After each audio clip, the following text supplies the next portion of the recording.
Commissioner ಜೊತೆ ಮಾತಾಡ್ತಾ ಇದ್ದೆ, ಅನೇಕ ವಿಷಯಗಳ ಬಗ್ಗೆ ಚರ್ಚೆ ಮಾಡ್ತಾ ಇದ್ದೇನೆ. ಮುಕ್ತವಾಗಿ ಅನೇಕ ವಿಷಯಗಳು ಕೂಡ ಅವ್ರ ಮುಂದೆ ನಾನು ರೇಸ್ ಮಾಡ್ತೀನಿ. ಒಂದು ಪ್ರಮುಖವಾಗಿ ಕೆಲವು ವಿಚಾರಗಳಲ್ಲಿ ಸುಮಾರು 2263 ಕೇಸ್ಗಳಲ್ಲಿ ಬ್ಯಾಡ್ ಪೊಲೀಸಿಂಗ್ ಆಗಿದೆ ಅನ್ನೋಂಥದ್ದನ್ನು ನಿಮ್ಮ ಅಧಿಕಾರಿಗಳೇ ಹೇಳಿದ್ದಾರೆ.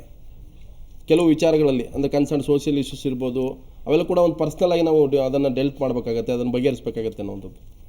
ಅಲ್ಲ, ಬ್ಯಾಡ್ ಪೊಲೀಸಿಂಗ್ ಅಂದರೆ ನನಗೆ ಅರ್ಥ ಆಗಲಿಲ್ಲ. ಅಂದರೆ ಯಾವ ಆಧಾರದ ಮೇಲೆ? The role of bad policing in 2260 case of crime against woman but they are saying concern social issues ಅಂತ. ಅಲ್ಲ, ಬ್ಯಾಡ್ ಪೊಲೀಸಿಂಗ್ ಅಂತ ಹೇಳೋ ಬದಲಾಗಿ ಬ್ಯಾಡ್ ಇನ್ವೆಸ್ಟಿಗೇಷನ್ ಅಂತ ಹೇಳ್ಬೋದು. ಡೆಫಿನೆಟ್ಲಿ ಯಾರಾದರೂ bad investigation for some other purposes other than fair investigation ಮಾಡಿದರೆ ಅದು ತಪ್ಪು. ಅಂಥದಕ್ಕೆಲ್ಲ ನಾವು ಸಹಿಸಲಿಕ್ಕೆ ಆಗೋದಿಲ್ಲ. ಇಂಡಿವಿಜುವಲ್ ಇದರಲ್ಲಿ ಯಾಕೆ ಬರುತ್ತೆ ಅಂದರೆ ಈವ್ ಟೀಚಿಂಗ್ ಅನ್ನೋದು ಹೊಸ ಶುರು ಆಗಿದೆ ಈಗ. ಒಂದು ರೀತಿ ಮಹಿಳೆಯರೆಲ್ಲೂ ಬಸ್ ಸ್ಟ್ಯಾಂಡ್ ನಿಲ್ಲಕ್ಕಾಗೋದಿಲ್ಲ, ಅಥವಾ ಸ್ಕೂಟಿ ಮೇಲೆ ಕಾಲೇಜ್ಗೆ ಹೋಗೋಕ್ಕಾಗಲ್ಲ, ಡ್ಯೂಟಿಗೆ ಹೋಗೋಕ್ಕಾಗೋದಿಲ್ಲ. ಮಹಿಳೆಯರು ಪ್ರತಿ ಹಂತದಲ್ಲೂ ರಸ್ತೆಯಲ್ಲಿ ಎದುರಿಸುವಂಥದ್ದು. ಸೊ ಅದನ್ನು ನೀವು ಪತ್ತೆ ಹಚ್ಚಿ ಅವ್ರನ್ನ ಶಿಕ್ಷೆ ಮಾಡುವಂಥ ಕಷ್ಟ. ಬೇರೆ ಕಡೆ ಆದರೆ ನೀವು ರಾಬರಿ ಅಂತ ಕೇಸ್ ಹಾಕ್ಬೋದು, ಅಥವಾ ಹಾಫ್ ಮರ್ಡರ್ ಅಂತ ಹಾಕ್ಬೋದು, ಅಥವಾ ಮರ್ಡರ್ಗೆ ಏನು ಕೇಸ್ಗಳು ಹಾಕ್ಬೋದು. ಈವ್ ಟೀಚಿಂಗ್ದೇ ಸಮಸ್ಯೆ ಆಗಿರೋದು ಬೆಂಗಳೂರಂಥ ಸಿಟಿಗಳಲ್ಲಿ, ಕಾಸ್ಮೋ ಸಿಟಿಗಳಲ್ಲಿ. ಇಲ್ಲ, ಈವ್ ಟೀಸಿಂಗ್ ಅನ್ನೋದು ಬಹಳ ಸೆನ್ಸಿಟಿವ್ ವಿಷಯ. ಯಾಕಂದರೆ ಒಂದು ತಾವು ಹೇಳಿದಂಗೆ ಅದು ಯಾರು ಅದರ ಬಗ್ಗೆ ನಾವು ಪತ್ತೆ ಹಚ್ಚೋದು, ಕೇಸ್ ಹಾಕಲಿಕ್ಕೆ ಪ್ರಾಬ್ಲಮ್ ಇಲ್ಲ. IPCದಲ್ಲಿ ಅದಕ್ಕೆ ಪ್ರಾವಿಷನ್ ಇದೆ. ಆದರೆ ಇದು ಈವ್ ಟೀಸಿಂಗ್ ಅವಾಗಿಂದ ಅವಾಗ ಆಗಿದೆ, ಮತ್ತು ನಾವು ಕಂಪ್ಲೇಂಟ್ ಕೊಡೋದಿಲ್ಲ, ನಾವು ಅವರಾಗಿ ಬರಬೇಕಾಗ್ತದೆ. ಅವ್ರ ಕೋರ್ಟ್ಗೆ ಅದು ನಾವು ಬರೋದಿಲ್ಲ, ನಾವು ಪೊಲೀಸ್ ಸ್ಟೇಷನ್ ಬರೋದಿಲ್ಲ. ಸಹಿಸ್ಕೊಳ್ತಾರೆ. ಬಹಳಷ್ಟು ಏನಾಗುತ್ತೆ ಅಂದರೆ ಇವತ್ತು ಈ ಬೆಂಗಳೂರು ಅಂತ ಇರ್ಬೋದು, ಅಥವಾ ಯಾವುದೇ ನಗರದಲ್ಲಿ ಈವ್ ಟೀಸಿಂಗು ಅಥವಾ ಯಾರೋ ಛೇಡಿಸ್ತಾರೆ, ಯಾರೋ ಕೀಟ್ಲೆ ಮಾಡ್ತಾರೆ, ಅದನ್ನು ಸಹಿಸ್ಕೊಳ್ಳೋ ಸಂಖ್ಯೆ ಹೆಚ್ಚಿದೆ. ಮಹಿಳೆಯರು ಇರ್ಬೋದು, ಹುಡುಗಿಯರು ಇರ್ಬೋದು. ಹೌದು, ಅದು ನಮ್ಮ ಸಮಾಜದ ಒಂದು ಇದು ಆಗಿಬಿಟ್ಟಿದೆ. ಅದು ಸಹಿಸ್ಲಿಕ್ಕೆ ಆಗಬಾರ್ದು.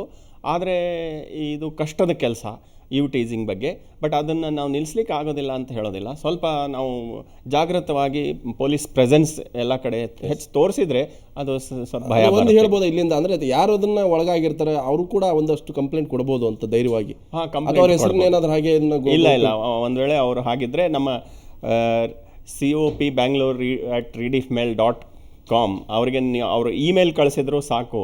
ನಾವು ಅಂಥವ್ರ ಬಗ್ಗೆ ಅಂತ ಹೇಳ್ಬಿಟ್ಟು ಅದು ಈ ಥರ ಈ ಸಂದರ್ಭದಲ್ಲಿ ಇಲ್ಲಿ ಆಗಿದೆ ಅಂತ ಹೇಳ್ಬಿಟ್ಟು ನಿಮಗೆ ಒಂದು ಇಮೇಲ್ ಕಳಿಸಿದ್ರು ಸಾಕು, ಹೆಸರು ನಾವು ನೋಡ್ತೀವಿ. ಖಂಡಿತ. ಈಗ ನಮ್ಮ ಜೊತೆಗೆ ನಟಿ ಭಾವನಾ ಕೂಡ ಮಾತಾಡ್ತಾರೆ. ಭಾವನಾ ಅವರೇ, ಕಮಿಷನರ್ ಇದ್ದಾರೆ, ಅವರ ಕೇಳಿ ಒಂದು ಪ್ರಶ್ನೆ. ನಮಸ್ತೆ. ಸರ್, ಇವತ್ತು ಡಿಸ್ಕಷನ್ ಆಗ್ತದೆ ಬ್ಯಾಂಗ್ಳೂರಲ್ಲಿ ಸುರಕ್ಷಿತವಾಗಿರ್ಬೇಕಾದ್ರೆ ಏನೇನ್ ಆಗ್ಬಹುದು ಅಥವಾ ಏನೇನ್ ಮುಂಜಾಗ್ರತೆ ತಗೊಳ್ಬಹುದು ಅಂತ ಹೇಳಿ. ನಂಗೆ ನಂಗೆ ಹೆಚ್ಚಾಗಿ ಕಾಣ್ಬಾರ್ದು ಅಂತ ಹೇಳಿದ್ರೆ, ಸ್ಪೆಷಲಿ ನಾನೊಂದು ಹುಡುಗಿ ಅಥವಾ ಹೆಂಗಸ ಆಗಿರೋದ್ರಿಂದ ನನಗೆ ಹೆಂಗಸರ ಪರವಾಗಿ ನಾನು ಮಾತಾಡಕ್ ಇಷ್ಟಪಡ್ತೀನಿ. ನಾವು ನೋಡುವಂತದ್ದು ಸ್ಪೆಷಲಿ ಸಿಂಗಲ್ ವಿಮೆನ್, ಅಂದ್ರೆ ಒಂದೇ ಹೆಂಗಸು ಟೆನೆಂಟ್ ಆಗಿದ್ರೆ ಅಥವಾ ಒಂದೇ ಮನೇಲಿ ಇರ್ಬೇಕಾದ್ರೆ, ಒಬ್ಬರೇ ಹೆಂಗ್ಸ್ ಮನೇಲಿ ಇರ್ಬೇಕಾದ್ರೆ ಸ್ವಲ್ಪ ಅಕ್ಕಪಕ್ಕದವ್ರ ಕಿರುಕುಳ ಹೆಚ್ಚಾಗಿರೋ ಅಂತದ್ ನನ್ಗೆ ಕಂಡು ಬರುತ್ತೆ.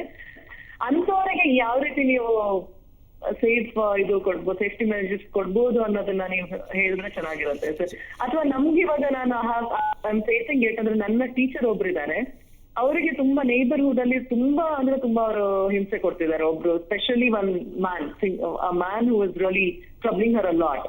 ಅಂದ್ರೆ ಕೆಟ್ಟದ ಭಾಷೆ ಬಳಸುವಂತದ್ದು, ಮತ್ತೆ ಹುಚ್ಚಾಪಟ್ಟೆ ಮಾತಾಡೋದು, ಆ ತರದೆಲ್ಲ ಮಾಡ್ತಿದ್ದಾರೆ. ಅದು ನಾವು ಪೊಲೀಸ್ ಹತ್ರ ಹೋಗ್ಬೇಕಾ, ಅದ್ ಯಾರಿಗೆ ಹೇಳ್ಬೇಕು, ಅಥವಾ ಎಲ್ಲಾ ನೇಬರ್ಸೇ ಸೇರಿ ಅವ್ರಿಗೆ ಏನಾದ್ರು ಮಾಡ್ಬೇಕಾ ಗೊತ್ತಿರಲ್ಲ. ಸೊ ಅಂತ ಸಮಯದಲ್ಲಿ ಏನ್ ಮಾಡ್ಬೇಕು ಅಂತ I would like to ask you sir. Bhavana, ಅದೇ ನಾವು ಆಗಲೇ ಚರ್ಚೆ ಮಾಡಿದ್ವಿ ವಿಷಯನ.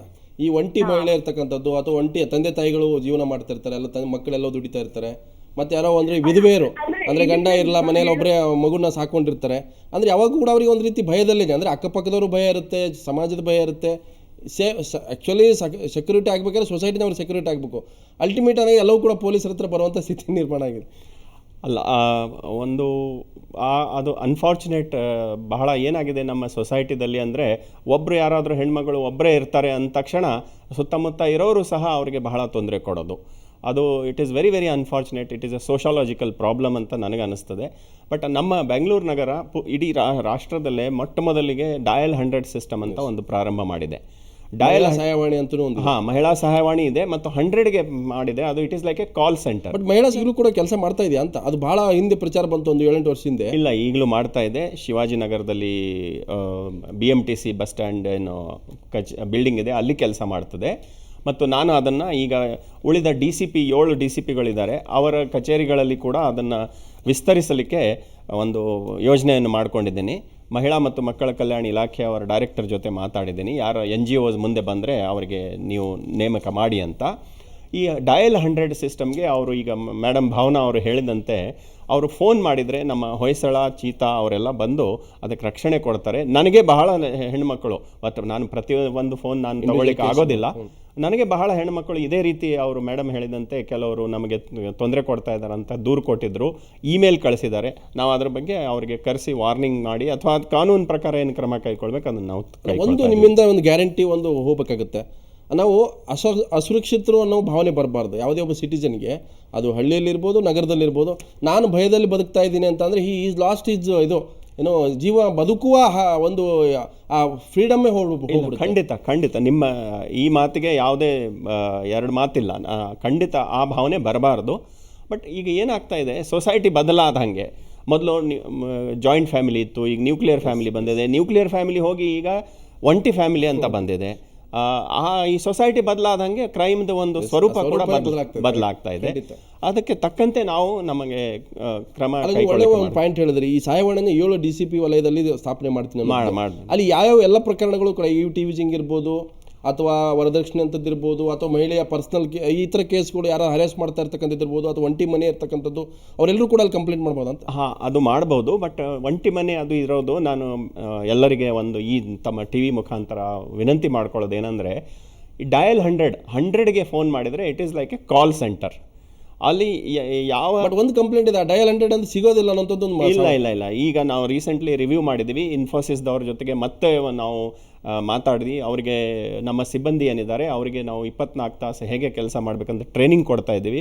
ಯಾಕಂದರೆ ಹಳೆ ಟ್ರೈನಿಂಗ್ ಕೊಟ್ಟವರು ಕೆಲವರು ಬೇರೆ ಕಡೆ ಹೋಗಿದ್ದಾರೆ. ಈಗ ರೀಸೆಂಟ್ಲಿ 3 ದಿವಸ ಹಿಂದೆ ನಾನು ಡಿಸ್ಕಷನ್ ಮಾಡಿದ್ದೀನಿ, ಅವ್ರಿಗೆ ಟ್ರೈನಿಂಗ್ ಕೊಡ್ತಾ ಇದ್ದೀನಿ ಕಾಲ್ ಸೆಂಟರ್ದಲ್ಲಿ ಹೇಗೆ ಕೆಲಸ ಮಾಡಬೇಕಂತ. ಸೊ ಡಯಲ್ 100 ಮ್ಯಾಕ್ಸಿಮಮ್ ಆಗಿ ಉಪಯೋಗಿಸಿದರೆ ಅವರಿಗೆ ರಿಲೀಫ್ ಸಿಗುತ್ತೆ. ನನಗೆ ಫೇಸ್ಬುಕ್ದಲ್ಲಿ ಅದರಲ್ಲಿ ಬಹಳ ವಿದಿನ್ 10 ಮಿನಿಟ್ಸ್ ವಿದಿನ್ 15 ಮಿನಿಟ್ಸ್ ನಮಗೆ ರಿಲೀಫ್ ಸಿಕ್ತು ಅಂತ ಕೂಡ ನಮಗೆ ಇದು ಬರ್ತಾ ಇದೆ, ಕಾಮೆಂಟ್ಸ್ ಬರ್ತಾ ಇದೆ, ಇಮೇಲ್ ಬರ್ತಾ ಇದೆ. ಮತ್ತು ಡಯಲ್ 100 ಏನಿದೆ ಅಲ್ಲಿ 16 ಲೈನ್ಗಳು ಇರ್ತವೆ. ಸೊ 16 ಲೈನ್ಗಳನ್ನು ಉಪಯೋಗ ಮಾಡಬಹುದು. ಮತ್ತು ಅವರು ವೈರ್ಲೆಸ್ದಲ್ಲಿ ಹೊಯ್ಸಳ ಮತ್ತು ಚೀತಾ ಅವರಿಗೆ, ಚೀತಾ ಅಂದರೆ ಮೋಟರ್ ಸೈಕಲ್ದವರು, ಅವರಿಗೆ ಡೈರೆಕ್ಟ್ ಮಾಡ್ತಾರೆ. ಅದು ಸ್ಪೀಡಿ ಜಸ್ಟಿಸ್ ಸಿಗುತ್ತೆ ಅಂತ, ಸ್ಪೀಡಿ ಆ್ಯಕ್ಷನ್ ಸಿಗುತ್ತೆ. ಈಗ justice is A subjective matter ಅಲ್ಲ ತಕ್ಷಣಕ್ಕೆ ನನಗೇನೋ ಸಿಕ್ಕ ಅದು ಜಸ್ಟಿಸ್. ನಾನು ಮತ್ತಷ್ಟು ಮಾತಾಡ್ತೀನಿ ಅವರ ಅದಕ್ಕಿಂತ ಮೊದಲು ಇನ್ನೊಂದು ಬ್ರೇಕ್. Thank you.